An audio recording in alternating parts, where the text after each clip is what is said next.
Hello world, hello. It's midday in Cameroon, right? So good afternoon. This is Maria Banga. Maria Banga, your psychotherapist. Maria Banga, your motivational speaker. Maria Banga, your inspirational author. Maria Banga, a woman who likes to share, live her purpose-driven life, and who's so grateful for so much in life, and just feels like, well, I have to share, right? I've received so much and I keep receiving so much. And the more you learn, the more you share, the more you receive, the more you give. That's just it. That's life. We are all on this journey and we are all going. So, where am I going to take all of this knowledge to? Where am I going to take all of these experiences to? Where am I going to take all of these lessons I'm also learning to? So, let me better share, put them in books, put them in vlogs, put them on all kinds of platforms. Share. And this is keeping it real. This is a segment I started like 2 years ago, and I just love it. Life for me since 2013 has been about keeping it real. So much fake and parallel lives and stuff had been going on in my life, and I just like, stop. You keep it real henceforth. No fooling around, no lying to anybody, no jeopardy jumping around. If that's what it is, that's what it is. And if you're going to lose out because you are saying the truth, you are being blunt, you are being authentic, you are being vulnerable, so fine. Well, seriously, I had to get to that point in my life, and it has just been better and better and better. So I just keep sharing, and I just realize sometimes you just have to reshare, repackage, do all of those things, and share and share and share. And the platform is so big for everybody to use it whichever way to share. So let me just keep using my own and let me keep sharing. Okay, so what do I want to share today? I want to share about standards in relationships. And when I talk relationships, because I'm specialized in mental health and relational wellness, relationship for me is not only about romantic relationship. I mean, that's just one tiny one there like that, relationships, all kinds of relationships, right? So, I want to talk about setting standards because in any relationship, be it mother, child, father, whatever, husband, wife, girlfriend, boyfriend, the house, help, employer, employee, all of them, there has to be standards. It's just like sometimes we think some relationships are entitled to have standards, some shouldn't have standards. Some people are entitled to have standards, some shouldn't have standards. Some people can set and we obey and we follow and we respect. Some people no, and sometimes you yourself might be thinking, why should I have standards? And then, well, if they don't respect those standards, then so what? Let me be forget about it. Maybe what you need from that relationship is so important to you, and so if you even had any standards and those standards were being smashed and stuff like that, well, let me just forget about it. Let me just go along, that kind of thing. Before you realize it, you are like, what is this whole thing? What am I getting out of this thing? Who have I become in this whole thing? How do I extract myself from this? How do I get myself respected in this whole melee now? What is this all about? Well, maybe you shouldn't have even jeopardized or negotiated your standards in the first place. Or you didn't even have them and you didn't think that it's worth it. Like when people sometimes say, New Year resolution, what's the point in creating those things? I'm not even going to follow them. Okay, fine. So you see how you have already made up your mind, right? There's no point. Okay, good. But if down the line you start wanting to think about how is my year going, what is even, and then you start saying, but I didn't even set no goals. But anyway, you didn't even write nothing. Okay, so just you see how confused, and each person should know themselves. I cannot function in that kind of disorganization. I can't. I've even tried. I've come a long way, but I just cannot. So I've just owned up to myself. You cannot. So don't even try. Like at least keep a minimum. Keep a minimum amount of organization, journals, this and that, and stuff like that. So we cannot do without relationships, whichever.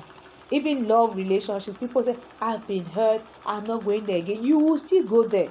Whether you call it that one or you don't call it that one, we are not islands.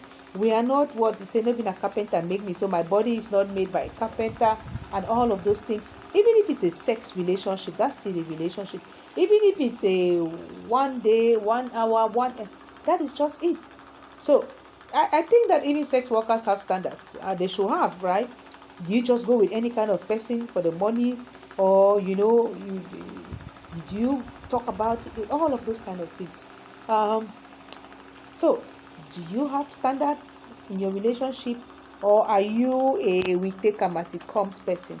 Like, even if you had, for example, one of my standards is well, you let me know before you invite me out, or you don't just take me by surprise like that. No, I mean, you can surprise me sometimes, but no, it shouldn't just be like, oh, you think I'm that kind of person. Call, what are you doing? Let's go out, this is Friday, and I just follow you. No. Or you just call me at 9 p.m. Anyway, my phone is even off by then, or I'm not even answering that call, especially if it's from somebody I don't even know the extent of our relationship. If it's not important, it's not important. Like, there has to be standards. It's not because I love you so much that you just shoot an email or shoot a WhatsApp or shoot a whatever, and then I'll be quick to reply or follow or jump out and follow. No. So I don't take it as it comes. I don't just get up and go out with somebody over the weekend. Today is Friday. Somebody say, hey, I did go limbe. Jump off. No way. Even if I wanted to go to that limbe, I didn't want to go with you. Yeah, so why should I just drop my program, drop my everything, just follow you like that? No. And if you don't have that standard, then nobody's going to respect. Nobody's going to even think like asking for your opinion. Yesterday I was with somebody, and then they actually asked me, like, well, what do you think about this? And I was surprised, because that's not somebody who used to ask. And then they said, well, I'm asking for your opinion. And I was like, good, they finally gotten it. You don't just bump it on me like that because you are wherever. No, you ask for my opinion. Especially if it concerns me, you ask me. Sometimes even gifts, sometimes I ask people, what do you want? Would you like, unless I know you very well and I know that I can surprise you, and then you'll be like, well, it's about me giving, it's not about a gift. But if not, I'll ask you, do you want this dress? Do you want the bag? Or what do you want? When people make marriage lists and gift lists and all, the thing is for what? So that people don't just carry any kind of thing. Sometimes in weddings, people will just pass all kinds of old teacups and all those things that just come and be. Do you even know whether these people need all of those things? Okay. At the same time, you also want to be flexible with the standards, right? You don't want to be rigid like a brick wall, and somebody cannot even, sometimes you can just get up and go because, well, but sometimes you can say, no, I'm sorry. The other day, a colleague of mine gave my number to a client of theirs to contact me to help them with a situation. So the first thing is, when the client called me, when the colleague has sent me a chat to say that, well, this client is going to, there's so and so, and I thought you could help, so I gave your number to the client. I wasn't expecting the client to call me immediately, and I wanted to kind of like talk with the colleague and say, next time, don't give my number like that without talking to me about the situation, knowing whether I'm going to take it up, or all of those kind of things and stuff. But before we could talk, the client called me, their client. So I just talked with them briefly, and I told them, I'll get back to you after I speak with your coach or whoever. So I got back to the coach, my colleague, and said, it's not good to do that. Please don't do that next time. And then they took it very nicely, and they apologized and everything. And then, well, I decided not to go on the spot, not to carry the matter on my head. Like, that's my standard. I don't run after people. I don't run after situations. I don't. And I mean, if I don't feel it, I don't do it. That is how much I have come now with my spirituality. If I don't feel it inside me, I don't do it. It could take me 1 second to feel something. It could take me 1 hour. It could take me 1 week. It could take me anything. But I am a very patient person now when it comes to taking up some certain things in my life. So if I don't feel it, I don't. So I didn't feel like getting up and going Not only because I even had this accident, but I didn't feel like doing it. And I just gave them my advice on that, and that was it. So I was flex with that standard, but at the same time, I respected myself some. So you need to be able to be flex. Somebody can say, well, they just call me, my mom is in the hospital, can you just cook something very fast, let's go. That's an emergency. Well, you can say, okay, we can go, but I just cannot cook something right now. Can we just get something from the restaurant? What's the big deal? And then if they come and say, hey, it's my mom, she lied, okay, then you can say, okay, then let's go in an hour or 2 hours time. I can't right now just take a permission from work, come home, cook everything, and in 30 minutes I'm ready. No, only driving in that, you can get an accident. So what is it? That's your husband, yes, but so what? He should respect their standard. Don't just up me like that. Even if it's my own mom, I would want to calm down a little bit. I'm not going to cook food because I know that even in the process of cooking, I can be shaking. Anything can happen. I can cut my hand. And no, I'm going to buy fruits, for example. But I'm going to just show up like that. And then the next time, I will take time now and cook the food. So sometimes people just put pressure on us. And then because we don't have standards, or because we have not, number 3, communicated those standards in a healthy way, then we do those things and then we cry behind. Or we don't listen to the other people because it is either your standard or the highway. Don't you know that the other person also has their own standards or should be having their own standards? I remember the last the Keeping It Real seminar I did, I was about communication. It's very important. It's not something that we can have or we cannot have. I know communication can be verbal and non-verbal. I don't refuse, but there should be communication. And I go back again to this person I met yesterday, and I actually commended them for the effort they have made in communicating. Because before people say, this is how I am, I don't know how to talk, I don't talk. Okay, fine. You don't talk, but you can do other things. You can write an email. And if you're not doing any of those things, that you're not communicating, then I don't have any business with you. How am I going to have a relationship with someone who doesn't communicate? How? Me, who ends my life by communicating, talking, and all of those things, how am I supposed to relate with someone who doesn't communicate? Communicate by your action, communicate by your words, communicate somehow. Look for a way to communicate. Just do it.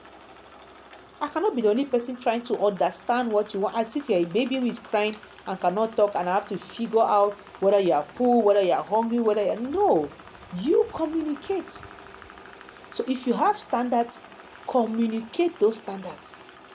If they are children, for example, sit with them, talk with them in a way that they can understand. Write on the board.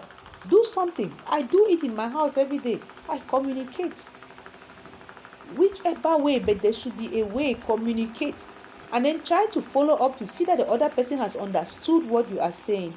Maybe they will not tell you by word of mouth that I have understood. Somebody say, I don't hear. For me, that's okay. They have heard. And I know that when they hear, it means that they will think about it. Or they might not say it and then they will just show up, or there will be a change of attitude, change of character, and stuff like that. And then even if it's not 100%, being flex means that you are going to be like, okay, well, even this 50% is better than nothing, And then it's a progressive thing. You yourself, did you just get up overnight and then become whoever you are? So why would you expect that other people should just get up overnight and be whoever you want them to be? And first of all, wanting people to be what? It's just a matter of if they do, fine. They don't do, life goes on. So one of your standards should probably be I can't tolerate, being in a relationship with a stagnant or somebody who cannot even say the least good morning or thank you or stuff like that. And then, if that is really an important standard for you, and you're in a relationship and somebody is not doing those things, he's doing every other thing apart from that, and that's very important for you, move on. You're not a wall of stone. It's not like you cannot, is that person giving you oxygen? Sometimes we don't have standards, even in our sibling relationship, all of those things, because we think oh no, they're already so used to me just being this, or how are they going to take it? What are they going to say? Look, even in those relationships that will call by blood, my friend, even blood flows.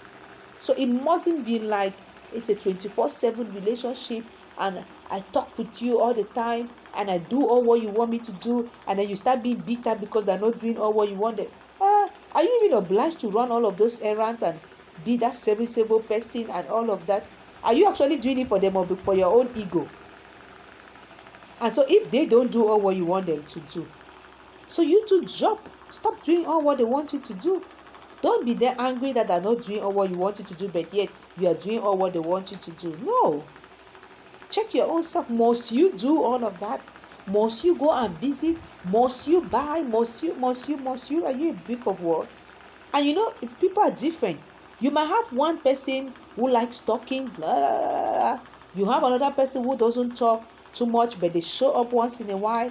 You have another person who just likes email. Respect those boundaries. Those are standards. Set your own. Don't be whining about people's standards. They have high standards. Somebody stopped you from setting high standards for yourself. Why would you want people to drop their standards for you? That's what I wanted to share, and I just like, maybe sometimes you're really struggling, and so you feel that professional help might be good for you. Working with a neutral person, a therapist might be good, because, well, if you're in a codependent relationship, maybe you don't even know what that codependent is, or how codependent you are, or how to take yourself out of all of that. So you don't want to lose the relationship, or you don't know what you would do with yourself if you are not in that relationship. Well, professional help might be good, maybe for you, or for the couple, or for the, I don't know, the group, something like that. So don't hesitate, reach out. Therapy is a laudable option. Do not suffer in silence, right? Reach out to me. I started following Benjamin Zulu. He's a coach in Kenya, or a therapist. I don't know some. Check him out on YouTube, Benjamin Zulu. He has a show. He has been on Switch TV for a while. Those are my kind of people, like people who say things that can impact me, and that can enable me to also say things that can impact other people. So you might want to subscribe to my YouTube channel.